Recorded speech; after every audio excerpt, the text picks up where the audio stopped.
인사하고 시작할까요? 안녕하세요.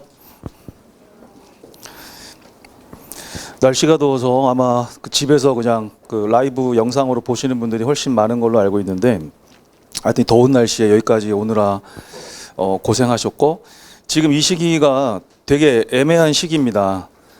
보호직 시험 끝났고 필기 발표 났고 면접 준비하고 있고, 그 다음에 사회복지직 시험 끝났고, 어저께 전라북도만 필기 합격자 발표가 났고, 다른 지역은 기다리고 있는데, 요새는 뭐 다 합격 예측 시스템이 다 돼 있어서 대부분 다 예상을 하고 있죠. 그래서 또 이제 면접 준비가 이제 곧 들어가겠죠. 그 다음 주에 또 사회복지직 면접 특강도 또 시작을 하고 막 그러는데, 지금 시기에서 내년 시험을 준비해야 되는 뭐 초시생이든 초시생이 아니든지 간에 내년 시험을 준비해야 되는 그런 분들 중에서 상당히 많은 분들은 지금 방황기예요. 마음을 못 잡는 그런 시기입니다. 제가 뭐 하루 이틀 지금 가르쳐 온 게 아니기 때문에 방황기이고, 또 어떤 분들은 이제 막 시작을 하면서 뭔가 좀 좋은 정보, 유용한 정보를 얻어서 그걸 가지고 내가 공부하는데 어떻게 활용할 것인가, 이게 되게 중요한 시기이기도 하거든요. 근데 초시생이 아니고 이제 시험을 좀 봤던 분들 중에서는 지금 많이 방황하고 있는 시기예요. 많이. 그러다가 이제 좀 뒤늦게 또 시작하면서 아이고 좀 일찍 할 걸 또 후회하기도 하고 뭐 그런 시기입니다.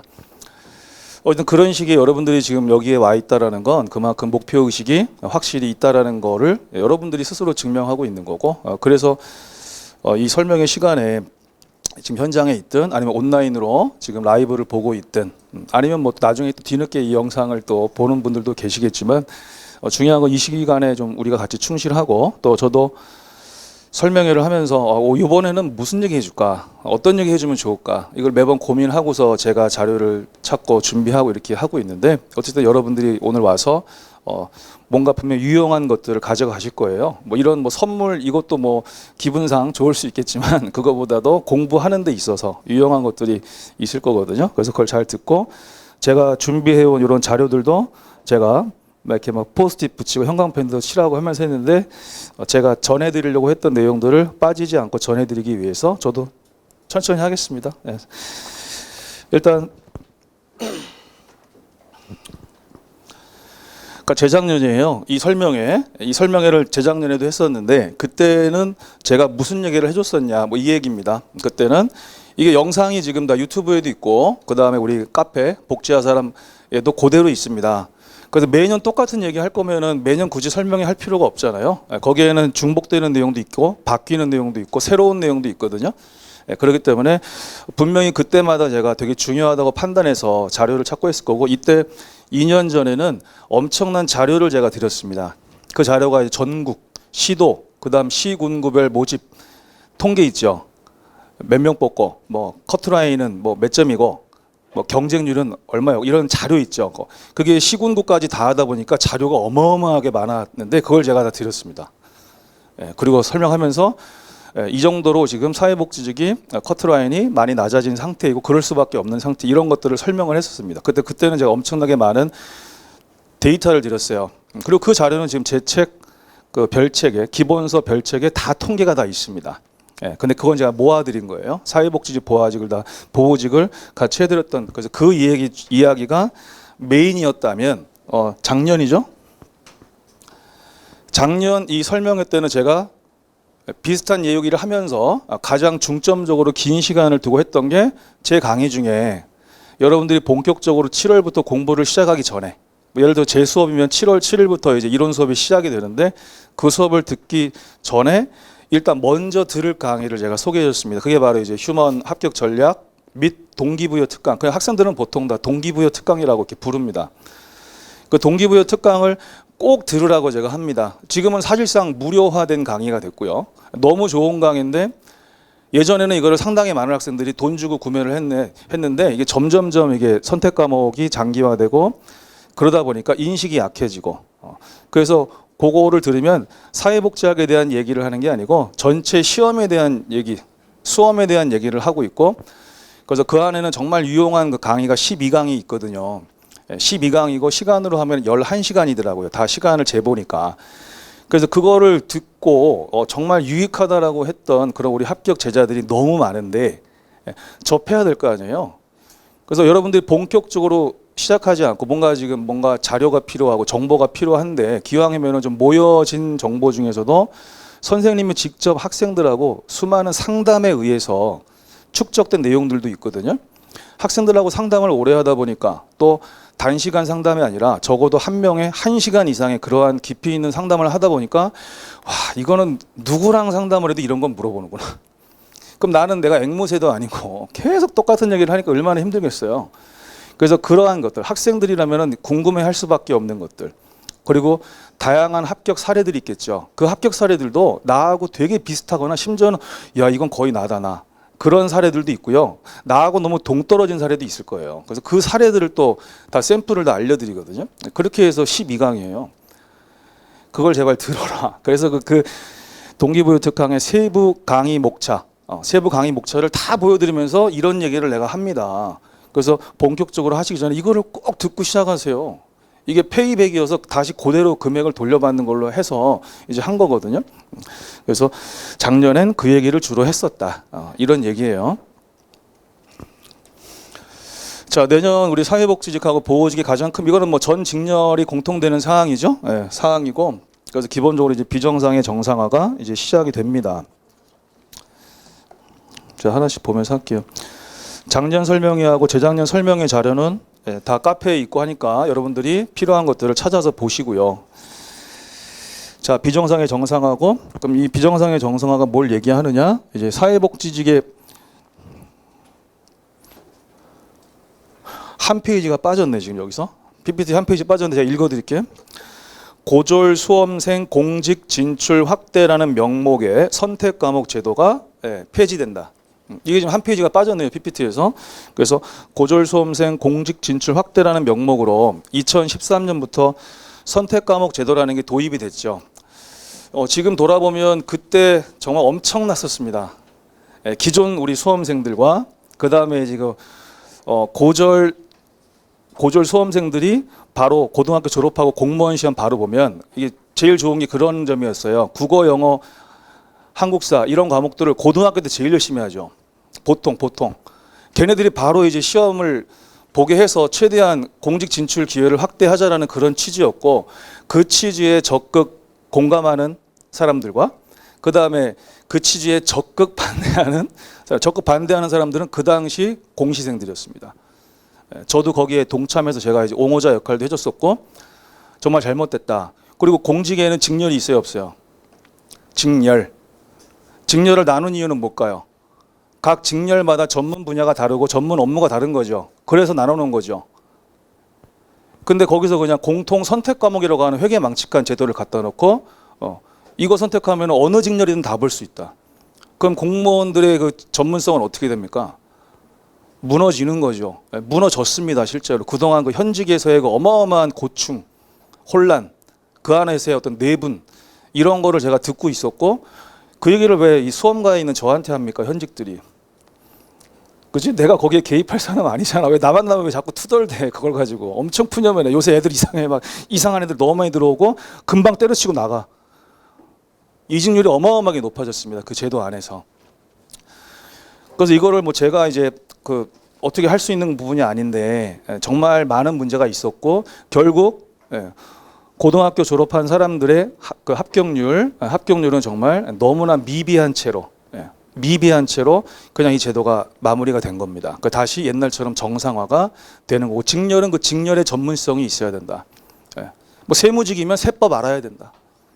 세법도 모르는 인간이 무슨 세무직 공무원을 하며, 사회복지학에서 제일 중요한 거는 이론 플러스 법령인데, 뭐 예를 들어서 국민기초생활보장제도도 모르는 애가 무슨 사회복지직을 하며, 이게 말이 안 되는 거였거든요. 검찰직인데 형사법을 몰라. 뭐 예를 들어서 그런 거였습니다. 그 말도 안 되는 게 그때 MB 정부 때 만들어져 가지고 9년 동안 유지가 되어 왔었거든요. 근데 이게 너무나 신기한 게 뭔지 아세요? 그 당시에 결사 반대했던 그 공시생들이 이제 합격에 들어갔겠죠. 그러면서 계속해서 공시생들도 바뀌어 왔겠죠. 그러면서 나중에 들어오는 공시생들은 이 제도가 이제 당연하죠. 그렇죠? 이 제도가 익숙해졌습니다.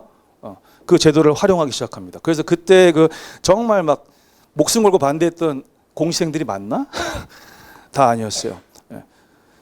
그래서 여러 가지로 하여튼 폐해가 있었는데, 그게 이제 원상복귀가 됐다는 거고, 그 다음에 이제 하는 말이 뭐냐면 사회복지직에서는 이 제도가 적용될 수 없었습니다.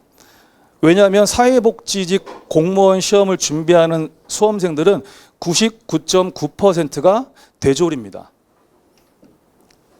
대졸이에요. 2년제 전문학사 이상의 대졸입니다.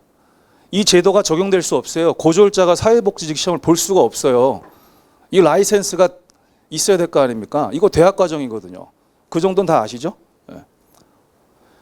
그리고 2019년부터 사회복지사 상급 제도가 전면 폐지된 것도 아시죠? 이거 우리 시험을 위해서라도 외워야 되는 거지? 그러면 그때부터 뭐야? 이제 100% 대졸이에요. 사회복지직은. 말도 안 되는 게 적용이 됐던 거예요. 다른 직렬도 다 이상하게 생각했지만 특히 사회복지직은 다 대졸인데 왜 고졸자들이 이걸 보는 것과 마찬가지로 제도를 적용했느냐. 이게 말이 안 되는 거였거든요. 예. 사회복지직은 고졸 이후에 바로 볼 수 있는 직렬이 불가능합니다. 그거는. 예. 그래서 거기에 그냥 섞여서 같이 이게 묻어와가지고 정말 문제가 컸었는데 어쨌든 이제 정상화가 된다. 우리가 살다 보면 말이 안 되는 것도 이 세상에 많이 존재하지요. 그렇죠? 뉴스 같은 거 보면 야 이게 말이 돼? 그런 것도 존재하는 거 그랬었습니다. 그동안.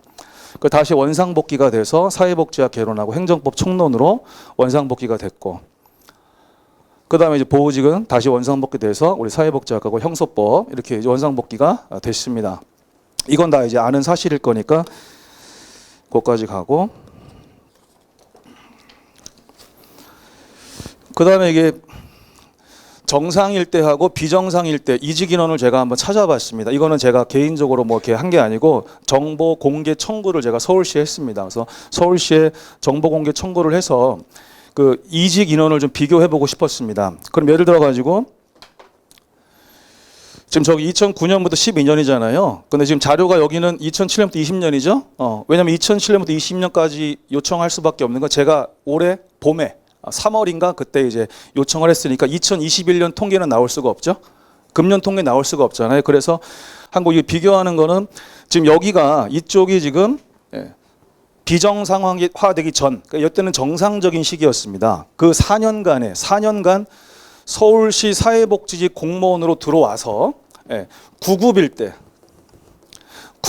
때 이직을 했다라는 건 뭐냐면 거의 들어와서 얼마 안 돼서 때려쳤다는 겁니다. 아시겠어요? 보통 일반적으로 9급이 되면은 1년 6개월 이상이면 다 진급을 할 수가 있습니다. 빠르면 우리 제자들 중에도 1년 6개월 만에 8급 된 사람도 있고 보통은 평균 2, 3년 정도면 8급이 됩니다. 그러니까 9급인데 이직을 했다는 거는 대부분이 뭐예요? 단기간 근무하고 그냥 그만뒀다라는 얘기인데 예전에는 내가 사회복지직을 진짜 하려고 온 사람들이 거의 다였기 때문에 이직 인원이 어때요? 적죠. 그렇죠? 1년에 한 4, 5명 그만둔 겁니다. 이게. 1년에 4, 5명 그만둔 인원이죠. 근데 지금 다시 정상화 이제 되기 전에 지금 최근 4년입니다. 최근 4년인데 인원이 어때요? 12배 이상이 늘었어요. 이직 인원이. 왜 이 많은 사람들이 철밥통을 벌였을까요? 왜? 이 판단은 여러분한테 맡기겠습니다. 왜 예전과 달리 이렇게 이직 인원이 증가했을까? 지금 서울만 한 거예요. 서울만. 서울은 전체 전담 공무원에서 6분의 1 조금 넘는 인원을 차지하고 있습니다. 지금 전담 공무원이 전국에 한 28,600명 정도 되거든요. 사회복지직이 28,600명 정도 되는데 그중에 서울시가 5,000명이 조금 넘어요. 그러니까 6분의 1 조금 더 되죠. 그렇죠? 그럼 계산해 보세요. 전국의 이직 인원은 얼마나 많이 늘었을까를 한번 생각해 보십시오. 왜 이렇게들 많이 그만두고 나갈까? 최근에 붙은 사람들은. 그 이유는 여러분들의 판단에 다 맡기고 제가 이거 오늘 오면서 저 스스로에게 대우나 화내지 마. 분노하지 마. 그동안 너무나 말이 안 되는 제도가 적용돼 왔었기 때문에 이거를 생각하면은 진짜 좀 어처구니가 없는데 화내지 말아라. 학생들한테 이렇게 이제 하면서 왔어요. 여러분들한테 판단을 맡깁니다. 왜 이렇게 많은 사람들이 그만두고 나갔을까? 자, 일단 확실한 거는 옛날보다 업무가 힘들어져서 그거는 절대 아닙니다. 알았죠? 이때보다 업무가 힘들어져서는 절대 아닙니다. 그건 아니에요. 자, 그 외의 이유는 본인이 스스로 이제 판단하시고.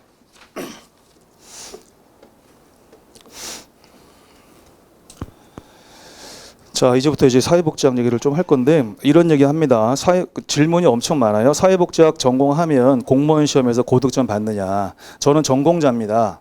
그러면 공무원 시험에서 고득점, 이거 전공자 이퀄 고득점 아니에요? 모든 공무원 시험은 다른 과목들도 마찬가지예요. 뭐 영문학과 나왔다 그래서 영어를 고득점 받는 게 보장돼 있고, 뭐 사학과 나왔다 그래서 국사 고득점이 보장돼 있고, 법학과 나왔다 그래서 행정법 고득점 보장 이런 게 아닙니다. 공무원 시험의 가장 중요한 부분은 누구나 열심히 회독하면, 열심히 기출 중심으로 열심히 회독하고 반복해서 잘 외우면 붙는 시험이고, 다만 지문이 주로 바뀌는 건 영어죠, 그렇죠? 다른 거는 공부한 게 그냥 시험에 나오는데 영어는 내가 봤던 지문이 시험에 잘 안 나와, 그렇죠? 그대로 외운 지문이 그대로 시험에 나와요? 그렇지 않죠. 계속 바뀌죠. 국어도 마찬가지입니다. 독해 쪽은 다 자꾸 바뀌죠. 하지만 암기 과목들은 더 어떻습니까? 그냥 내가 공부한 게 나오는 겁니다. 이런 거예요. 이런 차이예요. 그래서 제가 휴먼 장학금을 2008년에 심화이론 처음 할 때부터 이제 그때 정식으로 이제 주기 시작했고, 그때 처음에 장학금 받았던 학생이 경찰 행정학과 졸업생이었어요. 경찰 행정학과. 걔는 그때 그 심화이론 수업이 자기가 처음으로 사회복지학을 공부하는 그 수업이었어요. 근데 걔가 1등을 했거든요. 1등. 근데 그 장학생 명단 안에 사회복지 전공자들이 거의 없었어요. 이상하지 않아요? 이상하지 않아요? 4년 동안 공부했는데, 대부분 4년 아니면 최소한 2년 이상을 공부했는데 이상하지 않아요?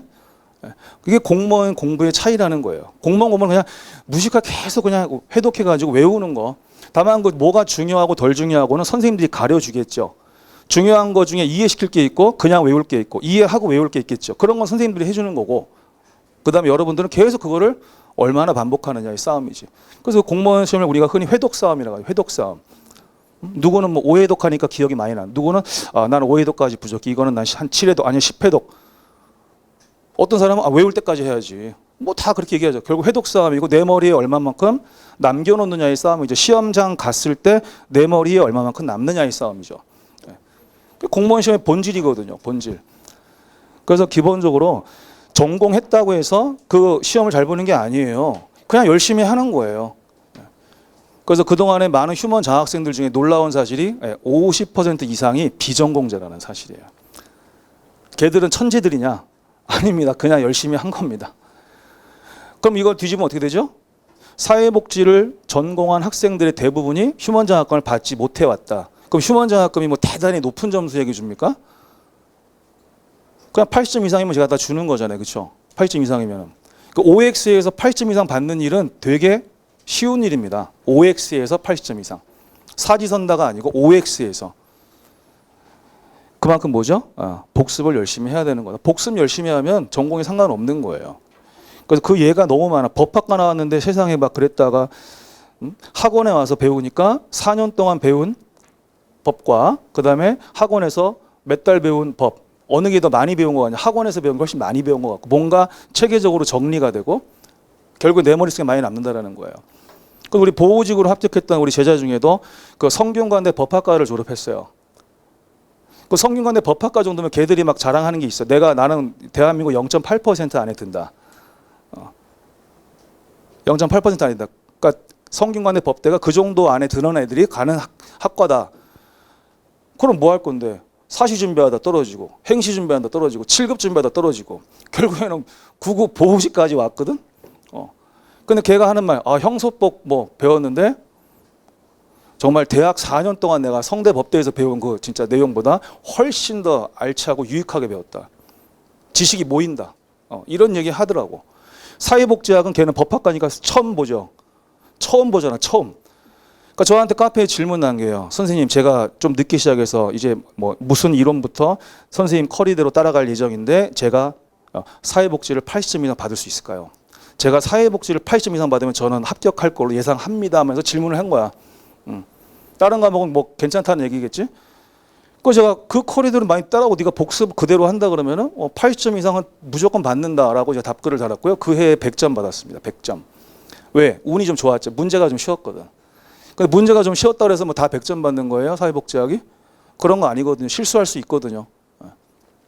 그래서 기본적으로 우리가 여기서 강조하는 것들, 내가 뭐 전공했다고 당연히 잘 보는 게 아니에요.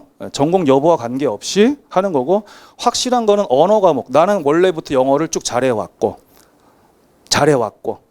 그리고 지금 공무원 영어를 그냥 이 자리에서 바로 풀어봐도 나는 영어를 최소한 8, 90점 이상은 맞는다. 그런 분들은 별로 영어 공부 안 해도 됩니다. 안 해도 돼요. 그런 분들이라면. 근데 암기 과목은 휘발성이 강하다는 얘기 들어보셨죠? 암기 과목은 내가 한 달만 놓고 있어도 금방 많이 까먹습니다.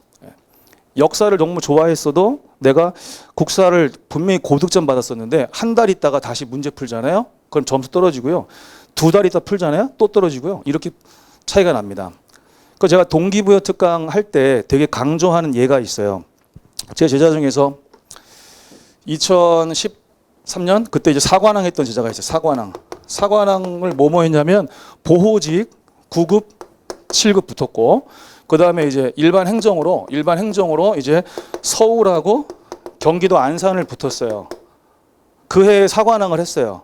저하고 이제 상담을 하면서 이 친구가 이제 국어 영어가 워낙에 안정적이어서 제가 이제 권한 거예요. 너 7급도 봐라.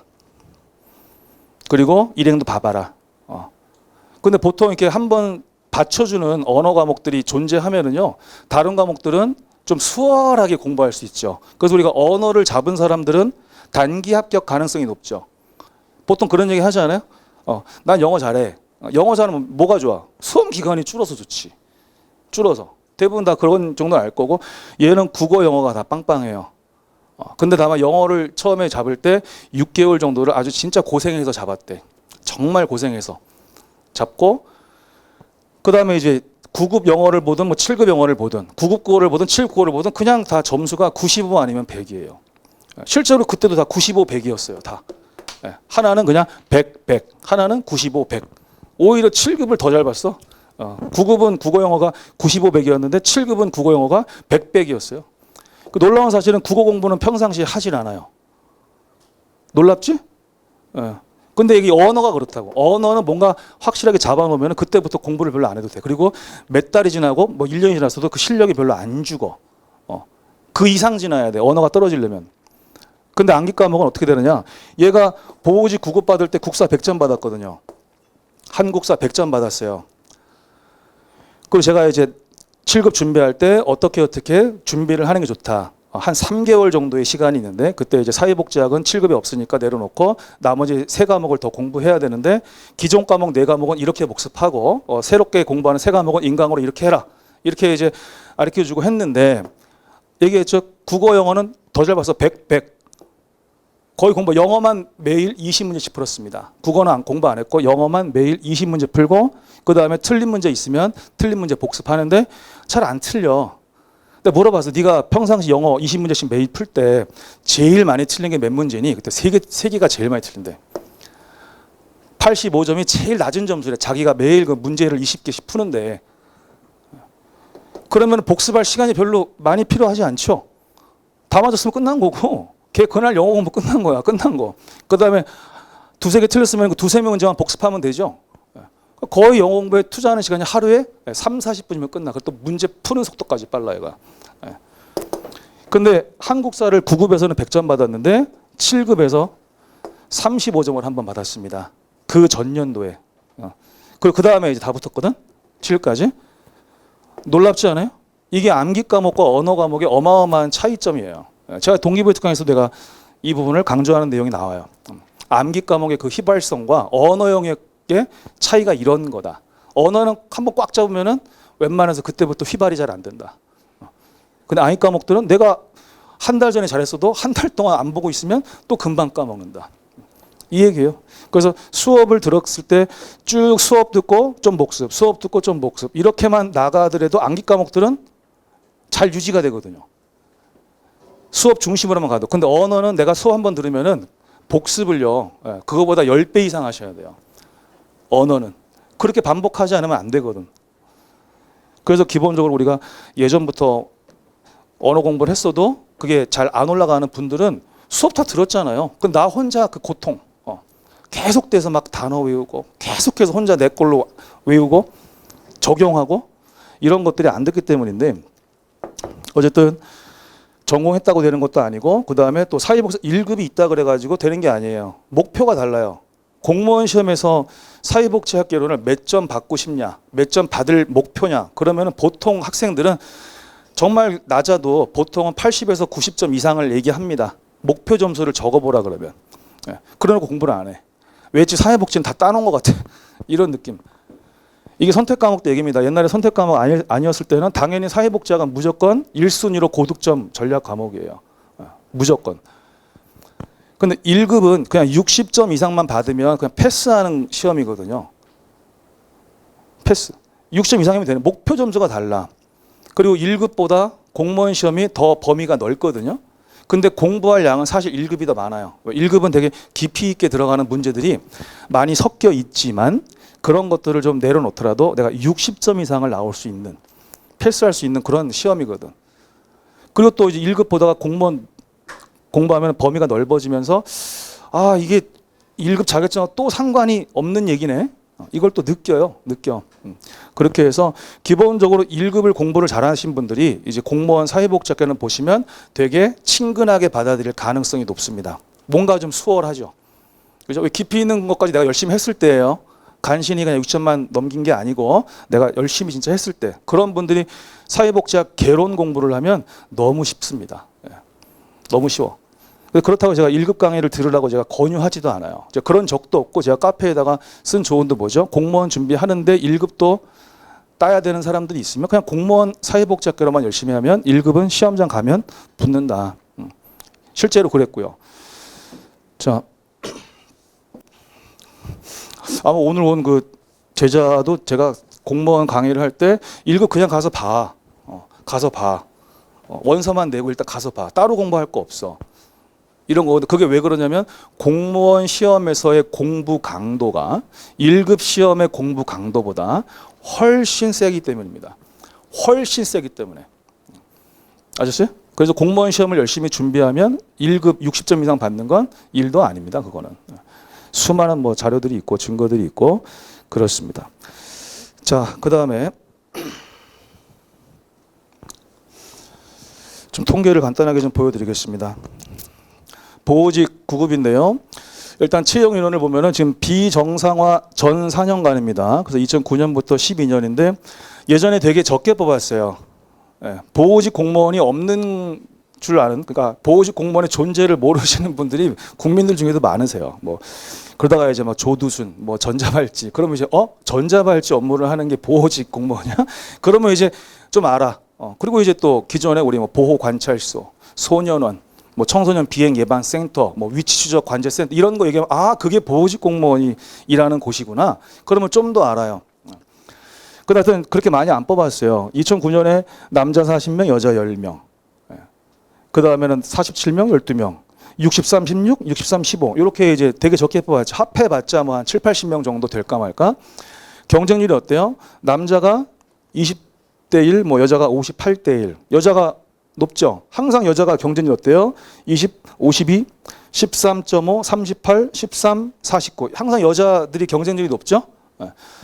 그래서 보호직은 당연히 여자 인원을 적게 뽑기 때문에 당연히 또 경쟁률도 자연스럽게 더 올라갈 수밖에 없는데 커트라인을 보면 또 얘기가 달라져요. 경쟁률이 높다고 해서 커트라인도 훨씬 높느냐, 뭐 2배 이상 이게 안 됩니다. 절대. 보면은 지금 경쟁률은 2배 이상이지만 거의 3배잖아. 3배인데 커트라인은 1점밖에 차이 안 나죠. 이때도 지금 경쟁률이 2배 이상인데 커트라인도 역시 1점밖에 차이 안 나죠. 그지? 그러니까 경쟁률 자체에 너무 겁먹지 말라는 얘기를 제가 사실로 보여드리는 거야. 이때 이제 3점 차이 났죠. 3점 차이 벌어졌고, 벌었다는 얘기는 그만큼 이때 이제 여학생들 중에 좀 더 실력 좋은 학생이 좀 더 있었구나. 이 해에. 그 해에 이런 얘기일 거고, 그 다음에 여기서 3.5 벌어졌죠. 그럼 이 해에 또 여학생들 중에 좀 더 실력이 있는 애가 있었거나 아니면 남학생들 중에 좀 전체적으로 실력이 조금 낮아. 뭐 이런 얘기가 나오겠지. 그래서 예전에 인원 자체가 별로 많지 않았고, 자, 경쟁률이 이 정도인데 커트라인이 그렇게 높진 않다. 보통은 지방직보다 국가직이 컷도 높고 경쟁률도 훨씬 높거든요. 최근 4년. 그래서 올해 기록이 나왔기 때문에 이거는 올해까지 했습니다. 그러면 2018년에 인원이 어때요? 좀 전체적으로 인원이 좀 많이 늘었죠. 그렇지? 전체적으로 인원이 좀 많이 늘었어요. 그래서 97, 21명 이렇게 이제 뽑고 뭐 그 다음에는 제일 많이 뽑았죠. 177명, 77명. 예. 아까 숫자랑 비교하니까 되게 많이 늘었죠. 그 다음에 또 135, 59, 131, 56에서 전체적으로 보호직 그 채용 인원이 전반적으로 증가해 왔습니다. 전반적으로 많이 늘었고 이 보호직이 인력이 많이 부족하다라는 건 예전부터 다 알고 있는데 다만 이제 법무부에서 이 보호직 쪽이 좀 이렇게 힘이 세질 않아요. 힘이. 이건 정치적인 얘기지만 되게 현실적인 얘기이기도 합니다. 실제로 힘이 있어야 따올 거 아니에요. 근데 그 힘이 좀 약간 약하다 보니까 그렇게까지 많이 늘리지 못했고 하여튼 인원이 계속해서 부족한 직렬인 거는 맞습니다. 이쪽에. 경쟁률도 보세요. 남자들은 뭐 17대 1, 18대 1, 14대 1, 14대 1 이 정도군요. 아까보다 어때 경쟁률 남자들은 좀 전체적으로 좀 낮아진 것 같죠?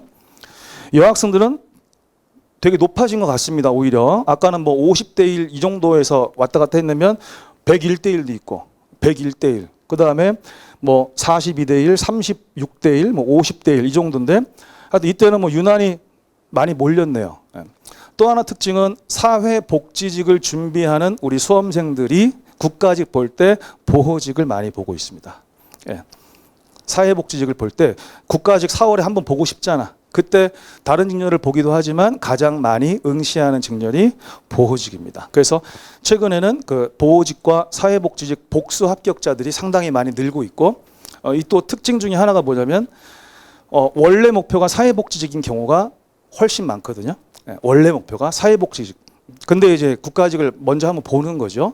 그러다 보니까 보호직 면접 시험 볼 때 면접에서 미달 사태가 여러 해 발생했었습니다. 작년에도 그랬고 그래서 여러 해. 미달이라는 게 뭐예요? 면접장에 사람들이 많이 안 왔다는 거죠. 그래서 나는 열심히 준비해서 가서 봤는데 합격했거든 무난하게. 근데 알고 보니까 미달이었어. 그런 거. 그래서 그게 보호직에서만 특히 많이 나오고 특히 여자 쪽에서 많이 나오고 작년에 남자도 나왔습니다. 남자도. 그래서 그게 이제 약간 특징적이다. 그래서 사회복지직까지 붙었을 때 국가직 면접이 오히려 더 늦게 있어요. 시험은 먼저 보는데 면접은 오히려 나중에 보는 경우가 있었거든요. 그러면 내가 사회복지직 최종 합격했으면 보호직 면접장에 굳이 안 가죠. 그렇게 해서 이제 미달 사태가 벌어진 해가 몇 해 있었습니다. 참고사항이고 그다음 또 하나 확인할 게 자, 커트라인을 좌우하는 거에서 가장 중요한 요소가 뭐냐라는 거예요. 그래서 여러분들은 경쟁률이 높으면 당연히 커트라인이 높을 거다 이렇게 생각하거든요. 근데 커트라인을 결정하는 가장 중요한 요소는 경쟁률이 아니에요. 뭘까요? 느낌상 난이도죠. 문제의 난이도가 제일 중요합니다. 문제가 쉽냐 어렵냐가 제일 중요하다고. 제일 중요해. 그러니까 여기 101대 1인데 여자 컷이 352점대잖아요. 101대 1인데 뭐 막 400점 이렇게 올라갈 것 같은데 안 올라가지, 그렇지? 왜? 문제가 어려웠던 거예요. 그때 몇 과목이 어려웠는지 모르겠지만 문제가 어려웠던 거예요. 근데 여기를 보세요. 50.3대 1이에요. 절반밖에 안 되죠. 경쟁률이 절반밖에 안 되는데 컷이 어떻게 돼요? 381이잖아. 381. 그지? 100대 1보다 컷이 30점 이상 높죠? 왜? 문제가 전반적으로 쉬웠거든.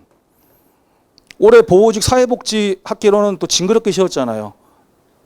100점이 수두룩하게 나왔잖아. 100점이. 그 정도니까 문제가 쉽다 보니 컷이 올라가는 거야. 경쟁률에 신경 쓰지 말라는 거예요. 경쟁률에. 자, 보호직 얘기했고 그 다음에 사회복지직. 사회복지직 일단 채용 규모가 어떻게 변화됐는지를 좀 먼저 말씀드릴게요. 자, 일단 여기서 끊어볼게요. 2011년 상반기까지 딱 끊으면 2011년 상반기까지는 사회복지직을 대규모 채용한 적이 2번밖에 없었어요. 2번. 그러면 그 이전이면 사회복지직 우리 87년부터 뽑은 거는 다 공부해야 되니까 알죠. 시험에 잘 나오는 거니까. 그러면 2011년 상반기까지잖아요. 상반기. 요때까지인데 이게 지금 24년 정도 되죠. 그렇지? 한 24, 5년 정도 되는데 그때까지는 대규모 채용을 그러니까 1000명 이상이면 제가 대규모 채용이라고 부릅니다. 제가. 그래서 1000명 이상 대규모 채용을 했던 것이 91년도하고 그다음에 99년 국민기초 생활보장 제도가 이제 법이 만들어지고 2000년에 시행되지 않습니까? 그래서 99년, 2000년에 2번을 연속으로 뽑은 해가 있어요. 그러니까 2번 합쳐가지고 합쳐서 1000명 넘었어요. 합쳐서 그렇게 해서 24년인가 5년 동안 1000명 이상 대규모 채용을 한 거는 딸랑 2번밖에 없었어요. 그러면 그전엔 다 뭐예요? 전국에서 253명, 뭐 439명 뭐 이렇게 뽑았구나. 이거 7급은 얘네들은 신경 쓰지도 마. 이건 그때 하여튼 그냥 해프닝이었어. 신경 쓰지도 말고 물어보지도 마. 이거. 어쨌든 이 2명은 저한테 실강 수업 들은 남학생 2명이 붙었습니다. 자, 어쨌든 그랬고 중요한 거는 되게 조금 뽑았네.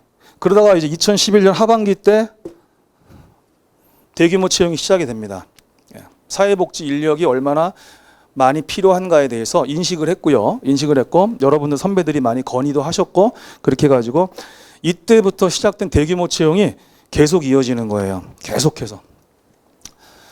자, 12년도에 1,400명 이상, 13년도에 1,500명 이상, 14년도에 그다음 15년, 14년은 1,800명 이상, 그다음에 2016년은 2,800명 이상 뽑고 있죠. 그다음에 2017년에 상반기 때 2,500명 넘게, 하반기 때 1,400명 넘게 뽑고 있죠. 18년에 1,700명 넘게, 그다음에 잠깐 서울시 추가로 2월에 이때도 깜짝 발표가 났었습니다. 그래서 110명 뽑았고 그다음에 원래 예정되어 있던 인원으로 2,500명 이상 뽑았고 그다음에 이제 작년에 2,800명 이상 뽑았고 올해 원래 2,900명대였는데 여러 지역에서 추가 채용 발표가 났습니다. 인원 증원 발표가 났어요. 그래서 3,000명이 넘어왔어요. 3,000명이. 그래서 2011년 하반기부터 지금 무려 11년 동안 대규모 공채가 이루어지고 있고 그동안 매년 해가 바뀔 때마다 학생들은 매년 물어봤어요. 선생님 내년에도 많이 뽑을까요? 내년에도 많이 뽑아요. 또 그 다음에 선생님 내년에도 많이 뽑을까요? 내년에도 많이 뽑아요. 왜? 일이 졸라 많이 늘어서 업무가 계속 늘어서 업무가 느니까 인력을 뽑아야 될 거 아니에요. 그러면 덩달아 또 행정직들까지도 많이 뽑고 있어. 걔들이 우리 업무 많이 먹고 있거든. 사회복지 업무를 사회복지직만 해? 아니에요. 일반 행정직도 해요. 타직률도 한다고. 근데 어쨌든 중요한 게 사회복지 업무 자체가 엄청나게 늘어왔다라는 사실. 그 안에 우리가 알고 있는 것도 많잖아. 뭐 찾아가는 동주민이 어떻고, 뭐 복지 허브화가 어떻고, 사례 관리가 어떻고 많이 들어보셨죠?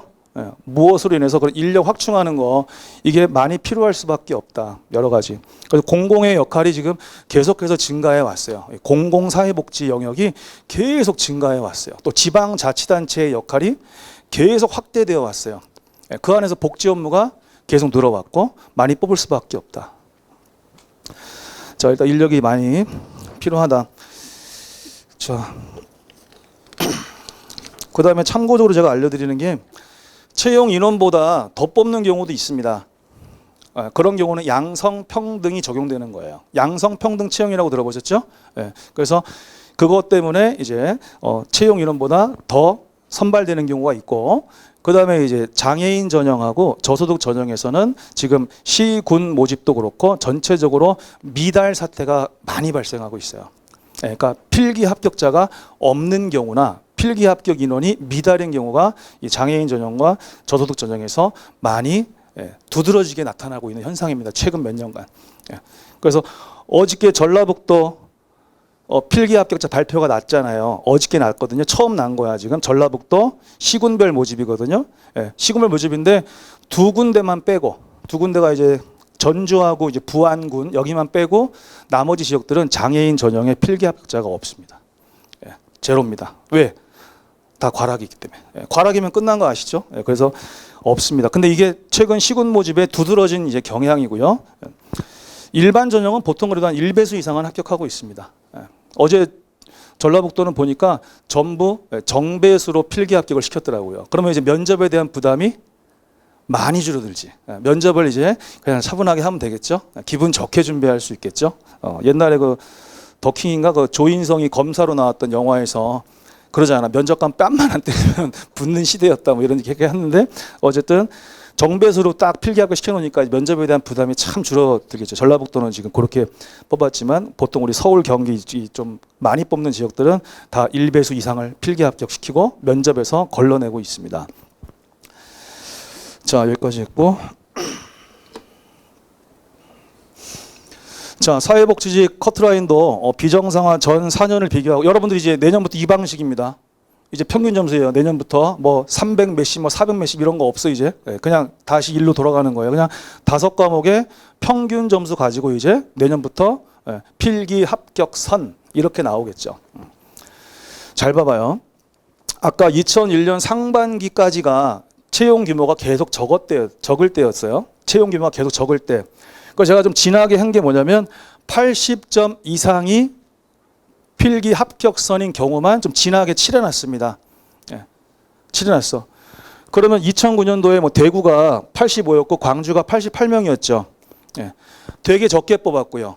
뭐 대구 같은 경우 5명밖에 안 뽑았습니다. 되게 적게 뽑았고 경쟁률은 그만큼 높았고 또 문제의 난이도가 또 영향을 주겠죠. 그렇게 해서 제일 높았던 때가 88. 그 다음에 85예요. 컷이. 제일 높았던 때가. 하지만 시군 모집은 달라요. 시군 모집은 여러분들 말로 복불복.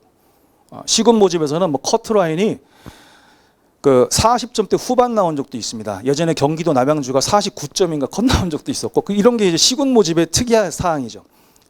그리고 시군 모집에서 커트라인이 92점인 경우도 있어요. 제 기억으로는 경상북도 그 소싸움으로 유명한 데가 어디지? 청도 그지? 뭐 92점 갑자기. 한 명 뽑는데 그 한 명이 92점 받은 거야. 한 명 뽑는데 한 명이 92점 나온 거예요. 이건 시군 모집입니다. 복불복이에요. 그래서 내 시험을 운에 맡기는 학생들은 막 시군 모집을 더 선호하고 그냥 안정적으로 이 정도만 하면은 붙는구나 하는 학생들은 시도 모집을 더 선호하고 뭐 그런 차이도 있고요. 자, 그 다음에 2010년도에 대구가 81, 2011년도 상반기 대구가 80. 이게 지금 유일한 거, 이게 지금 유일한 게 아니라 4개, 5개구나. 인천이 81 한 번 있었고, 그나마 제가 80 이상이면은, 컷이 높다. 이렇게 제가 해드린 거예요, 지금. 해드린 거. 그럼 나머지 보면 어떻게 돼요? 서울 뭐예요? 서울은 80점을 넘긴 적이 단 한 번도 없습니다. 단 한 번, 같은 시험이야, 지금. 단 한 번도 없어. 제일 낮았을 때 70.5, 제일 높았을 때가 78 이랬고요. 그 다음에 뭐, 대전도 80 넘은 적이 없고 부산도 80 넘은 적이 없고 69도 있고요. 그 다음에 울산 80 넘은 적 없고 거의 뭐 71, 71, 71, 71 이렇게 인천도 80 넘은 적 한 번인데 68점도 있죠. 이런 게 다 이제 관운입니다. 관운. 그 다음에 이제 최근 2021년도는 없습니다. 어저께 전라북도 한 군데 발표하고 아직 자료가 없죠. 자, 그랬을 때 이제 상반기부터 쭉 보면은 서울이 자, 348, 336, 375, 그 다음에 2월 추가 채용 때 349, 그 다음에 325, 341. 요거를 기준으로 제가 어떻게 삼으면 이거는 제가 360점 이상을 잡았습니다. 360 이상이면은, 일단 아까 뭐 평균 80 있죠. 그 정도하고 비슷해지거든요. 그렇게 해서 대략적으로 잡은 게 360 이상이면 사회복지직 중에서는 커트라인이 좀 높은 편이었다. 이렇게 잡은 거예요. 그게 평균 80 정도 됩니다. 평균 5과목. 그때 서울이 2018년도에 375거든요. 근데 이렇게 이제 좀 높았던 거는 난이도가 낮았기 때문입니다. 난도가 낮았기 때문에 이게 더 커요. 더 커. 문제가 좀 쉽게 나와서 컸고. 그 다음에 2019년 2월에 추가 채용 갑자기 110명 발표 났고요. 서울시는 전국구 시험인 거 아시죠? 국가직과 마찬가지죠. 왜 지역 제한이 없으니까. 그래서 이때 전국에 있는 많은 학생들이 시험 봤거든요. 다 봤어요. 다 봤는데 그때 경쟁률이 87대 1이었습니다. 87대 1, 86.9니까 반올림에서 87대 1이었는데 시험장에 이제 많이 덜 갔습니다. 그래서 아마 실경쟁률이 아마 50대 1이 좀 넘었던 걸로 기억합니다. 실경쟁이. 근데 그때 그 난이도가 좀 높았거든요. 그때 사회복지학개론도 어려운 문제가 있었고 그래서 영어가 또 엄청나게 어려웠던 시험이었고 그래서 난이도가 높다 보니까 그 높은 경쟁률에 비해서는 커트라인이 좀 낮게 형성이 됐죠. 이때 우리 학생들 막 그랬어요. 야, 사회복지 처음으로 400점 넘는 거 아니야? 학생들이 막 그런 걱정했었어. 공부를 안 하면서 걱정을 많이 해요. 그래서 400점 처음으로 넘는 거 아니야 이거? 경쟁률 엄청난데? 하면서 했는데 딱 뚜껑 여니까 문제가 어려웠어요. 어려웠습니다. 그래서 커트라인이 그렇게 높진 않았습니다. 그 다음에 대전에서 작년에 363 나왔죠. 그 외에 지금 360점 이상의 커트라인 나온 데가 없어요. 나온 데가 없어.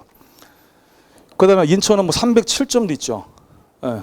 그 인천 같은 경우에는 이제 갑자기 구군 모집으로 바꿨다가 갑자기 바꿨어요. 원래 그냥 인천은 통으로 뽑았었거든요. 근데 구군 모집 바꿨다가 다시 또 지금은 군은 일괄 모집하고 군만 따로 뽑습니다. 옹진군, 강화군만 따로 뽑습니다. 이렇게 이제 바꿨는데 어쨌든 이제 이게 지금 전체 그 일반 구 모집인데 되게 낮죠. 그래서 기본적으로 전체적으로 옛날 방식, 그러니까 내년부터 적용될 방식으로 하면 평균 80 이상이면 나는 어때요? 좋은 합격 점수가 나오겠지, 그렇지? 무난하게 웬만하면 이렇게 면접 때문에 너무 막 스트레스 안 받아도 될 정도. 면접에서 미흡만 면하면 될 정도. 나오겠죠? 통계가 보여주고 있잖아. 역사적인 사실들이. 그래서 여러분들이 이제부터 궁금한 게 왜 그러면 이거 했고 사회복지직은 왜 커트라인이 대체로 낮은 편인가? 이런 것들을 많이 물어보더라고요. 그래서 이건 제가 작년이나 재작년에 안 했던 얘기예요. 이게 사회복지직은 왜 커트라인 대체로 낮은 편인가? 일단 중요한 이유는 지방직이기 때문인 거 하나. 국가직과 지방직 따지면 지방직이 경쟁률이 낮을 수밖에 없죠. 시험 보는 인원 자체가 훨씬 적습니다. 그러다 보니까 자연스럽게 경쟁률이 낮죠. 자, 일단 그거 하나가 있고요. 그 다음에 그 시군 모집의 경우에는 어느 직렬이든지 간에 매년 어느 직렬이 가장 컷이 높고 낮고가 달라요. 뭐 전체적으로 다 뭐 일반 행정이 사회복지보다 높다 뭐 이렇게 생각할 수 있는데 지역 단위는 안 그렇습니다. 지역 단위는 안 그래요. 어느 시군은 사회복지직이 세무직이나 일행직보다 높은 경우도 있고 다 달라요. 지역마다 다르고 채용 인원마다 다르고 해마다 달라요. 해마다 정해지질 않아 있어요. 그래서 그건 대중이 없다라는 거고, 그 다음에 또 시군 모집 해가지고 경쟁률인데 금년이에요. 금년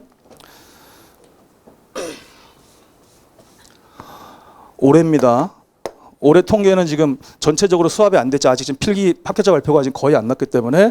그럼 여기서 올해 지금 서울이 있다. 그러면 서울은 지금 올해 경쟁률이 6.4대 1이었어요.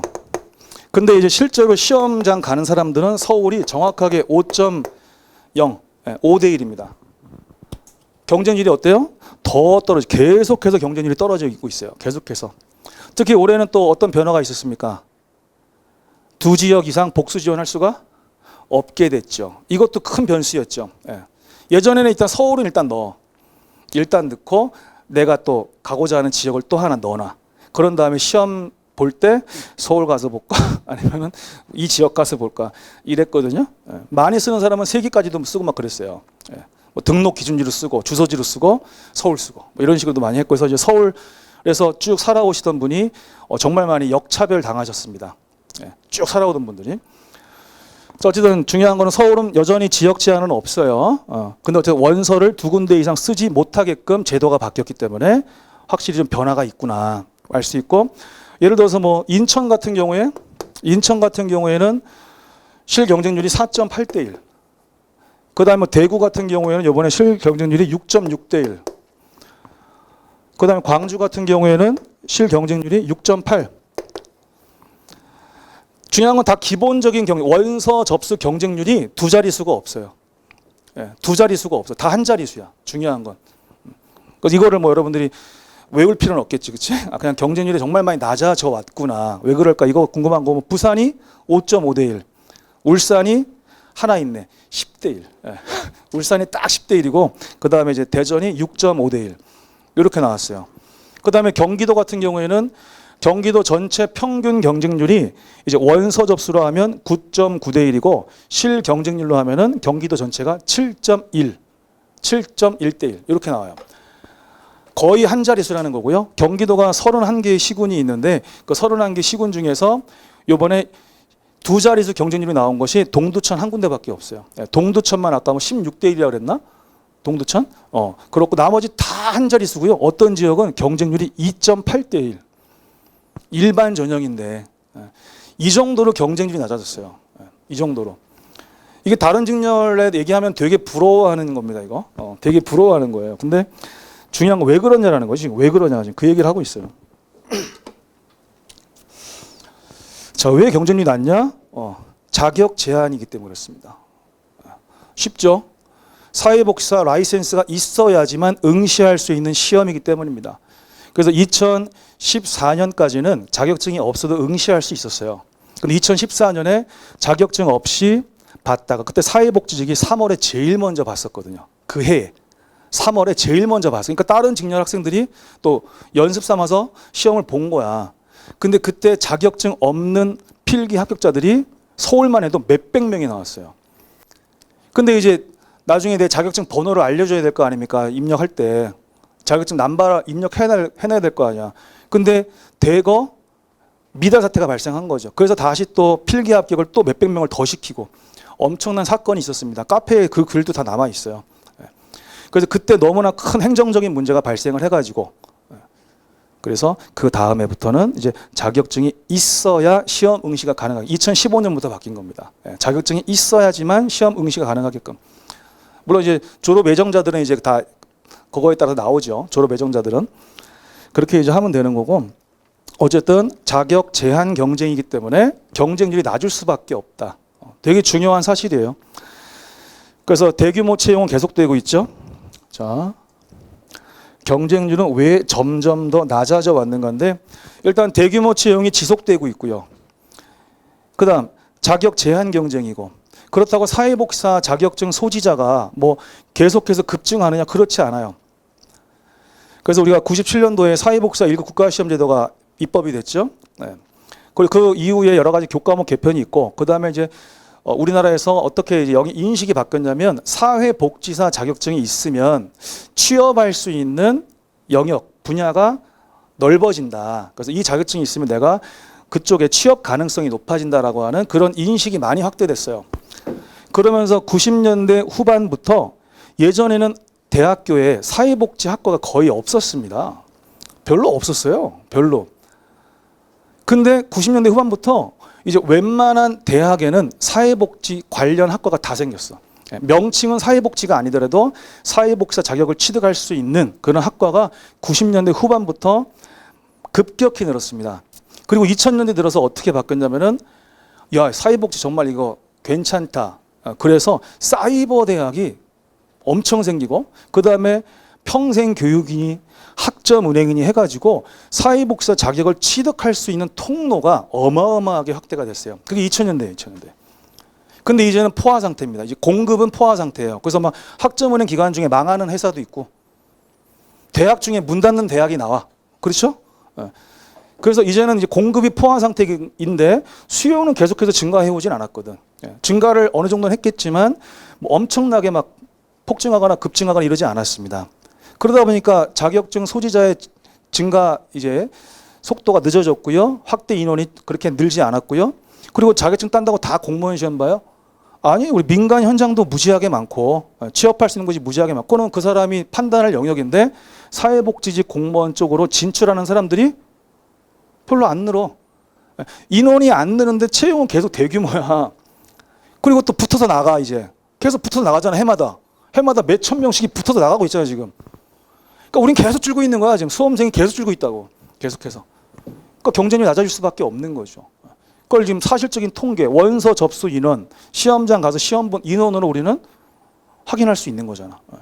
그래서 하여튼 유리하다 이런 얘기를 하는 거고. 그래서 다른 직렬에서 뭐 직렬 가지고 뭐 이런 얘기 하는데 걔네들은 자격 제한이 아니에요. 뭐 사서직 빼고 나머지 다 뭐 일반 행정이든 세무든 자격증 필요 없어요. 그냥 아무나 다 볼 수 있어. 고등학교 졸업하자마자 다 볼 수 있고 볼 수 있다고. 그래서 사회복지직은 대학 졸업해야 되고 적어도 2년제 이상 졸업해야 되고 그러면서 자격증 취득한 후에 볼 수 있는 거다. 근데 그 공무원 사회복지직 공무원 수요가 그렇게 증가하지 않고 근데 계속 대규모로 뽑고 있다. 이게 중요하다. 자, 그다음에 오해는 하지 말아라. 오해. 커트라인이 낮게 형성되는 것이지 합격자들 내에서 상위권 성적 있죠?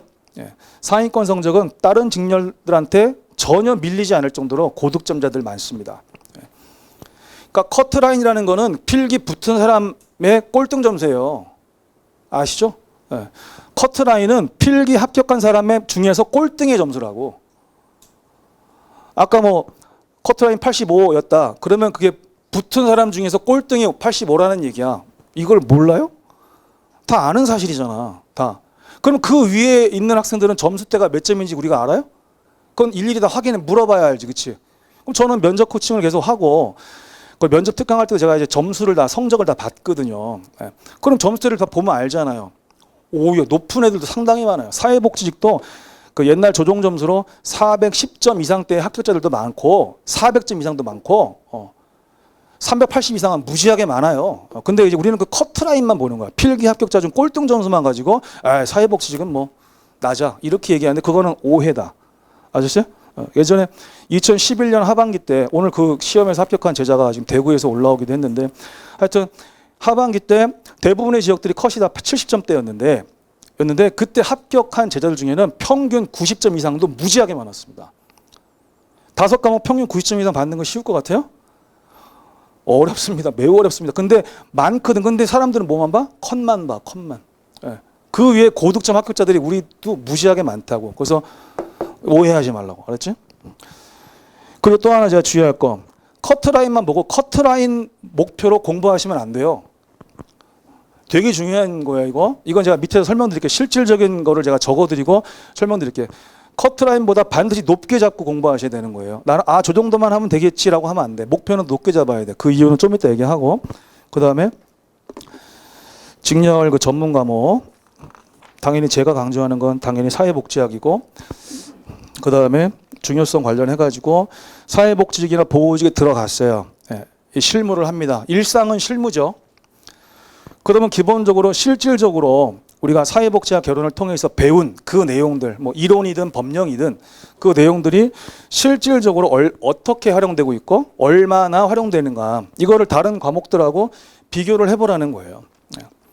공무원 시험 과목들은 사실은 우리가 공직에 들어가서 거의 써먹을 일이 없는데도 그냥 시험을 위해서만 공부하는 것들도 존재하죠. 그래서 우리 11년 하반기 때 합격한 제자하고 아까 이 얘기 내가 안 했는데 물어볼게요. 지금 이제 근무를 한 10년 조금 더 한 거죠. 그렇죠? 만 10년을 좀 더 한 거죠.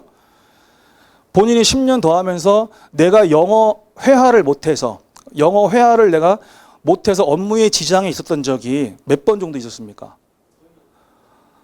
기억나는 건 있어요? 외국인이 와서 막 셜라셜라 하는데 막 미치겠네. 내가 영어 못해가지고 와씨 그런 적이 없죠. 써먹을 일이 없어. 그냥 시험 볼 때만 졸라 힘든 거야. 우리나라 교육이 그게 잘못된 거야. 영어를 써먹어야지만 되는 그 직렬이나 직업군이 있지. 그 사람들만 잘하면 되지. 왜 나머지 국민들까지 고통을 받아야 돼? 영어 독해를 못해서 영작을 못해가지고 또는 독해를 못해가지고 공문서를 다루거나 이런 적 있습니까? 불편한 적? 없어요. 없어. 국어는 그냥 고등학교 때까지 한 국어 실력이면 돼. 충분해. 다 읽어. 공문서 다 읽어. 그냥 시험 때문에 하는 공부야. 시험 때문에 하는 공부라고. 그래서 사회복지를 배웠다. 그래서 뭐 면접 기술도 모르고, 그 다음에 뭐 국민기초도 모르고, 의료급여도 모르고, 주거급여도 모르고, 그러고 일을 할 수가 있어요? 이게 말이 안 되는 거거든. 말이 안 된다고. 보호직은 형사법하고 사회복지학 둔다는데 이거는 제가 객관적으로 제자들한테 들은 피드백이면 어떤 제자들은 형사소송법이 좀 더 실무에서 많이 써먹힌다. 어떤 제자들은 사회복지가 좀 더 많이 써먹힌다는데 그거는 이제 업무의 특성에 따라 다르더라고요. 예. 업무가 좀 법원에도 왔다 갔다 하고 그러면은 형사법 때 배웠던 그 절차 이게 도움이 된다. 이런 것들을 얘기하고 그 다음에 대상자들을 상대하는 과정, 대상자들을 다루는 방식 이런 것들에 대해서는 또 사회복지학 개론에서 배웠던 게 더 유용하다. 이거는 제가 제자들마다 반응이 다릅니다. 또 업무에 따라서 써먹히는 게 다르더라. 이렇게 나눌 수가 있어요. 그 중요한 거는 내가 일하고자 하는 직렬에 대해서 기본 개념이 있어야 되고요. 우리가 개념 없는 인간 그러죠. 이 좋은 말 아니잖아요. 쟤는 개념이 없어. 안 좋잖아. 그래서 그러한 인식, 내가 일하는 거에 대한 나의 가치관, 이런 것들을 가지고 일을 하는 것이 바람직한 거 아니에요? 우리가 뭐 법을 다룬다. 입법부가 있고 행정부가 있고 사법부가 있어요. 그러면 걔네들은 다 무슨 일 합니까? 법을 만들거나 법을 집행하거나 법을 해석 적용하거나 이런 일을 하는 사람들이지. 근데 그 법을 만들거나 집행하거나 다루는 해석하는 사람들이 본인들은 정작 나쁜 짓 하고 막 법망을 빠져나가. 미꾸라지 새끼처럼. 그걸 우리가 바람직한 현상이라고 봅니까? 왜? 그들한테 이런 중요한 것들이 없기 때문이에요. 그냥 돈 벌면 되고 그냥 내가 권력 잡으면 된다지 이런 게 없잖아. 욕하지. 여러분들 칭찬하세요? 세상은 저렇게 살아야 돼. 그래? 그런 거야 다. 그래서 기본적으로 제가 원하는 세상은 그 일에 맞는 가치관, 마인드 이런 걸 갖고 하는 세상이 나는 바람직한 세상이라고 생각하기 때문에 제가 교육자로서 강조하는 거예요. 교육자로서. 자, 그다음 요거네. 아까 현실적인 얘기 해준다 그랬는데 과락 없이 5과목의 평균 점수가 커트라인 이상이면 필기 합격하시는 겁니다. 과락 없이라는 말 되게 중요합니다. 되게 중요해요. 시험장에 가서 시험 보는 인원의 보통 40에서 60% 사이가 과락으로 떨어집니다. 통계. 시험장 가서 시험 봤어. 근데 5과목 중에 어느 한 과목 이상이 과락이기 때문에 불합격하는 사람들이 40%에서 60% 사이 그 안에 있다고요. 과락이 없어. 과락이 있으면 그냥 끝이잖아. 다른 거 뭐 90, 90, 90 받아도 끝이잖아. 그지? 어쨌든 그렇게 해서 그 평균 점수가 커트라인 이상이면 일단 필기 합격하신 거고 그 다음에 면접을 봤는데 우수를 받아요. 우수를 받으면 그냥 끝이에요. 합격입니다. 법적으로 그렇게 돼 있어요. 법적으로. 근데 면접에서 우수는 못 받았어. 우수 매우 힘든 과정입니다. 이거 면접에서 보통 받았어요. 보통 받았는데 최종적으로 내가 1배수 이내에 들어가 있다. 그러면 최종 합격하시는 겁니다. 그럼 아까 제가 커트라인을 목표로 하지 말라 그랬잖아요. 커트라인. 여기서 뭐 5명 뽑는 시험이라고 가정할게요. 네. 가정 5명. 그러면 1, 2, 3, 4, 5, 6, 7등, 뭐 8, 9, 10인데 필기에서 그 여기까지만 필기 합격 시킨 거예요. 그럼 이 사람의 점수가 필기 합격선 커트라인이 되겠죠. 이분들은 지금 끝났죠. 다음 시험 준비 바로 들어가겠죠. 근데 5명이니까 여기서 이제 2명을 또 걸러내겠죠. 자, 여기 있는 분들이 전부 면접에서 보통 이상을 받았으면 이분들은 우수를 받지 않는 이상 기회가 없죠. 그렇죠? 우수 받는 일은 매우 어렵습니다. 매우 어려워요. 자, 근데 만약에 여기서 뭐 누군가가 미흡을 받았어요. 받았어. 보통 받았어. 보통 받았어. 그러면 어떻게 되는 거예요? 결과가. 이 사람이 올라가는 거고 이 사람은 내려오는 거죠. 그렇지? 그럼 왜 커트라인을 목표로 삼지 말아라. 일단 이 사람들은 내가 면접에서 미흡만 안 받으면 안정적으로 공무원이 되는 거잖아요. 그 심리가 보통이 아니에요. 제가 다음 시즌에 다음 주구나. 다음 주에 이제 면접 특강 시작하고 이제 바로 코칭도 시작하는데 정말 많이 후달려 합니다. 이 밖에 있는 학생들은 와, 내가 뭐 면접 연습을 열심히 해봤자 될까? 내 위에서 누군가 떨어져 줘야 되는데 살 떨립니다, 이거. 일단은 1배수 이내로 들어가고 거기서 면접을 방심하지 마시고 착실하게 하셔가지고 안정적으로 보통만 받아도 된다. 근데 우수를 받는 일은 정말 매우 어려운 일이다. 그리고 미흡이 계속 증가하고 있다는 사실을 제가 최근에 카페에다가도 알려드렸죠. 특히 경기도 같은 경우에 미흡이 어마어마하게 증가하고 있어요. 그래서 그건 제가 카페에 그 최근에 면접 관련해서 제가 댓글에다가 아주 자세하게 써놨으니까 장난 아니거든요. 그래서 어쨌든 일단은 1배수 이내로 합격을 하자. 컷 아니고 1배수 이내 이렇게 하자. 그러니까 어제 같은 경우 뭐 전라북도는 다 정배수로 뽑았기 때문에 거기는 그냥 다 1배수 이내지. 너무 좋지, 그지? 마음 편하잖아 서로가. 얼마나 좋아. 근데 이제 서울, 경기 주요 지역들은 다 뭐 서울은 보통 요새 1.5배수를 뽑아요. 서울은 필기에서. 그러면 10명 뽑으면 서울은 지금 15명 필기 합격시킨 다음에 5명을 탈락시키거든요. 최종에서. 경기도는 시군구마다 달라요. 1.5배수 이상 뽑는 경우도 있고 막 1.2, 3배수만 뽑는 경우도 있고 그건 경기도는 시군별로 다 달라요. 자, 됐죠? 그다음. 자, 언어 과목이 취약하신 분들이라면 아까 얘기했습니다. 일단 절대 내려놓으면 안 됩니다. 그걸 어떻게 잡는 거는 이제 언어 과목 선생님들께 조언 다 해주시겠죠. 그래서 어느 영역을 꼭 뭐 놓치지 않고 나는 적어도 단어는 포기 안 할래. 나는 뭐 문법은 포기 안 할래. 뭐 나는 이런 뭐 여러분들 뭔가 전략이 있어야 되고요. 전략이 있어야 되고 그러면서 계속해서 어떻게든 과락 없이 가능한 한 제가 이제 말씀드리는 거는 60점에서 70점 이상이 나오게끔 60에서 70 이상이 나오게끔 꾸준히 노력하세요. 언어는 한 번 내려놓으면 하루 쉬고 일주일 쉬고 한 달 쉬고 그러다가 이제 예전에 그나마 좀 해놨던 것마저 다시 다 까먹어. 그리고 또 다시 시작하면 또 그 고통을 또 겪어. 그래서 꾸준함이 생명이지. 그래서 영어 하프 모의고사가 상품으로 거의 대부분의 학원에서 다 하고 있고 웬만한 선생님들이 다 하는 상품화가 된 배경이 뭐냐면 내가 제일 하기 싫어하는 영어 공부를 아침에 일찍 시작한다라는 거예요. 그렇게 돼서 그게 어마어마하게 큰 상품이 된 겁니다. 그게. 물론 영어를 좋아하시는 분들은 그거 따라갈 필요가 없고 자기 페이스대로 하면 되는 거고, 근데 나는 어떻게든 좀 올려야 되는데 그냥 아침 일찍 싫어하는 걸 먼저 해. 그리고 오전에 영어 복습 더 해. 그리고 이제 오후부터는 내가 이제 내 계획, 내가 주체적으로 하고 싶은 과목들을 내가 회독시키는 거. 그렇게 해서 상품화가 된 겁니다. 그렇게. 중요한 건 꾸준히 참고 하셔야 돼요. 성적이 올라오는 거 맘 같지 않아요. 어느 순간에 그냥 공부를 해도 안 오르다가 어느 순간에 탁 올라온 느낌이 들 거거든요. 그래서 이거는 뭐 꾸준히 한다고 꾸준히 올라오는 게 아니기 때문에 그래서 참고 해서 절대 과락이 안 나오고, 제가 권유하는 거는 60에서 7점 이상 목표로 하고 꾸준히 하셔라. 그 나머지 또 암기 과목들도 어떻게 해야 되겠어요? 최소한 80에서 85점 이상 목표로 하시면 되겠죠? 그럼 웬만한 지역은 다 붙는 겁니다. 근데 나는 언어 과목을 잘한다. 난 언어 과목 성적이 양호하다. 양호하다라고 할 정도면 그래도 적어도 80 이상은 나오겠죠. 양호하다 할 정도면 80 이상 나온다. 그럼 이 사람들은 일단 단기 합격 가능성이 높아진 거지. 그죠? 수험 기간을 줄일 수가 있는 장점이 있죠. 그러면은 막 국어 영어를 다 잘한다고 칩시다. 국어 영어를 내가 거의 90 받을 정도 실력이야. 웬만해서 내가 90 밑으로 안 내려가. 그러면 걔네 둘만 잘한다고 합격할 수 있는 게 아니잖아요. 나머지 세 과목 중에서도 고득점 전략 과목이 있고, 아니면 그냥 뭐 평범하게 그냥 60, 70만 받자. 그게 달라질 수 있겠죠.